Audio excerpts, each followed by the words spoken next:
আচ্ছা বলেন তো আল্লাহ কোথায় আছেন? এটি একটি মুশকিলের প্রশ্ন। সাধারণত লোকেরা বলে আল্লাহ সব জায়গায় আছে। এই কথা, এই জবাব সঠিক নয়। আকীদা সাফ হতে হবে। আল্লাহ সব জায়গায় আছে এই কথা সঠিক নয়। যদি আল্লাহ সব জায়গায় থাকেন তাহলে দুনিয়ার সব জায়গা ভালো না, কিছু কিছু খারাপ আছে, তাহলে খারাপ জায়গায়ও থাকতে হয়। নাউযুবিল্লাহ বলেন। আল্লাহ কোথায় আছে এই প্রশ্ন আল্লাহরই করি। সওয়ালে মুকদ্দারের জবাব, পৃথিবীর মানুষ আল্লাহকে প্রশ্ন করবে তুমি কোথায় আছো। রব্বুল আলামিন প্রশ্ন করার আগে জবাব দিয়ে দিয়েছেন আর রাহমানু আলাল আরশিস তাওয়া। আল্লাহ পাক আরশে আজিমে আছেন। কোথায় আছেন বলে? এক আঙ্গুল আকাশের দিকে উঁচু করে বলেন আল্লাহ কোথায় আছেন? আরশে আজিমে আছেন। সুবহানাল্লাহ। তবে আরশে আজিমে আছেন যে অবস্থা এমন নয় যে তিনি সাংঘাতিক রকমের কুয়াশার কারণে বাংলাদেশে কি হইতেছে তা দেখতে পান না। সে আল্লাহ রাব্বুল আলামিন সব কথা পরিষ্কার করে বলেছেন আমি তোমার ঘাড়ের কাছে। তার মানে আল্লাহর ইলম, তার নজর, তার সামা এবং তার বসর, তার দেখা, তার শোনা, তার ইলম সবটা আমাকে ঘিরে আছে, আমি তার বাইরে নাই। আল্লাহ মানুষকে সতর্ক করতেছেন মা ইয়ালফিযু মিন কাওলিন ইল্লা লাদাইহি রাকীবুন আতীদ। মানুষ এমন কোন কথা বলে না যা আমার ফেরেশতারা রেকর্ড করে না রাখে। যা করো তাও লেখা হয়, যা বলো তাও লেখা হয়ে যায়। দুনিয়ায় গোয়েন্দা বিভাগ আছে, আমার দেশে গোয়েন্দা বিভাগ আছে না? কি নাম কত দুই একটা আন্দাজে কইলো আছে। CID, DIB, DFI, arm intelligence, কত রকম গোয়েন্দা আছে, কত বাহিনী আছে আপনি টের পাবেন না। পাগড়ি একটা বান্ধি আপনার সামনে বসা, আপনি বুঝবেন না যে আপনার আমলনামা রেকর্ড করতেছে বলে বসে। আপনি তো মনে করেছেন দরবেশ সাহেব 6 সেল্লা দিয়ে আসছে, কিন্তু তিনি গভর্নমেন্ট অফিসার, আপনার সর্বনাশ করতেছে, আপনি টের পাচ্ছেন না।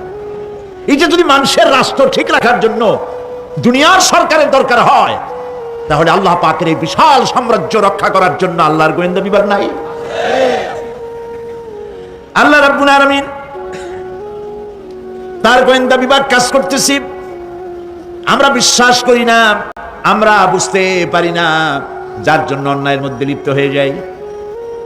একবার আমি লন্ডন শহরে রাত্রে যাচ্ছি, রাত 2টা-2:30 হবে।